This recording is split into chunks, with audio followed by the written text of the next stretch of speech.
Саламатсыздар ма менің алтын көрермендерім, күндеріңізге сәттілік пен береке болсын. Мен сіздерменен пайдалы кеңес немесе лайфхакпен бөліскім келіп отыр.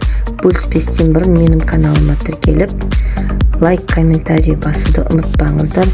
Көпшілігі менің каналыма тіркелмей қарайды екен. Сол себептен мен сіздерден әрдайым қолдауларыңызды күтемін. Өзімнің жаныма жақын адам ауырып қалып, өті тасқа толып кетіп, ота жасатып, өтін алдырып тастадық. Сондай адамдарға қандай тамақтар жеуге болатын бірін көрсеткім келіп отыр сіздерге.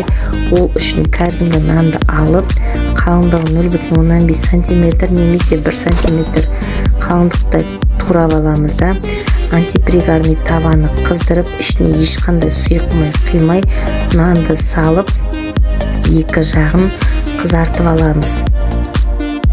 Осылай дайындалған нан, кептірілген нан немесе сухарики, қытырлақ нан деп те айтуға болады. Осы нанды өті алынған адамдар жесе өте пайдалы екен.